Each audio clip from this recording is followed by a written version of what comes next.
With everything happening in the Middle East right now, with carrier strike groups, missile exchanges, and air defense systems being rushed across the globe, it's easy to miss a story like this one. But you shouldn't, because what's quietly happening inside the F-35 program right now has direct implications for American air power at exactly the wrong moment. Brand new F-35 stealth fighters are being delivered to the U.S. military without their primary radar installed, not damaged in transit, not waiting on a software patch, physically delivered with a ballast weight sitting in the nose where the radar is supposed to go, just to keep the aircraft balanced in the air. These jets can take off, fly, and land, but they cannot independently detect a target, track a threat, or guide a weapon to it. Congressman Rob Wittman, who chairs the House Armed Services Tactical Air and Land Forces Subcommittee, put it plainly. The U.S. is going to have lots of aircraft out there, but not ones that are ready to go to the fight. So what's causing this? The problem is the N/APG-85,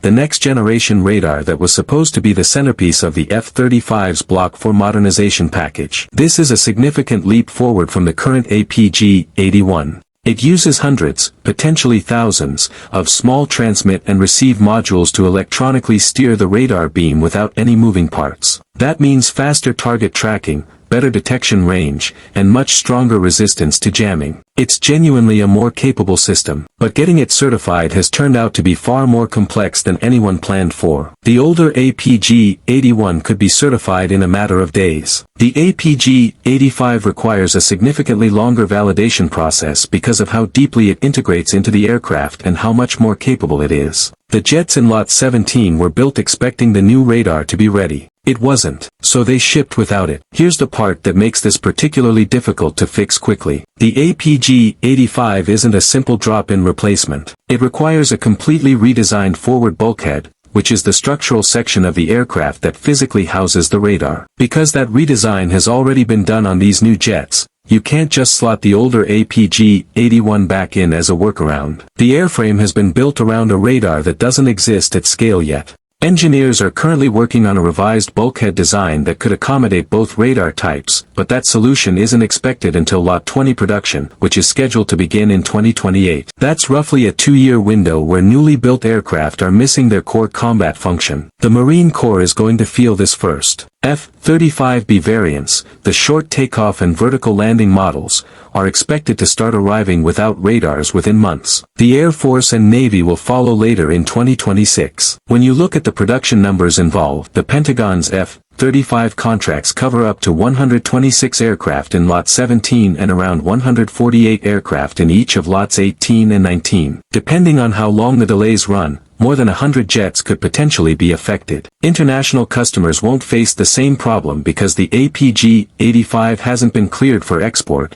so allied nations will keep receiving aircraft equipped with the existing APG-81. Now, the F-35 isn't completely blind without its own radar. It can receive targeting data from other platforms through a secure data link. In theory, a radarless F-35 could still operate in a networked environment and share what other aircraft are seeing. But that introduces latency. Pilots can't react as fast as they would with their own sensors, and the entire approach depends on communication networks staying intact, which in a contested environment against an adversary that takes electronic warfare seriously, is a significant assumption to make. This situation exists because of how the Pentagon approached procurement. The F-35 Joint Program Office made a deliberate decision to allow production to continue while key systems were still in development. The logic was that it gets aircraft off the line faster, avoids building older jets that might need expensive retrofits later, and keeps the program moving. The program office knew this carried risk and accepted it. The trade-off is now visible for everyone to see, and it's clear the bulkhead design decision should have been locked in earlier before structural changes to the airframe were committed to. What this signals at a bigger picture level is a readiness gap that's been papered over by optimistic timelines. The F-35 is the backbone of American tactical air power and the platform that most U.S. allies have built their future air forces around. Having a growing number of those jets sitting in a training-only status,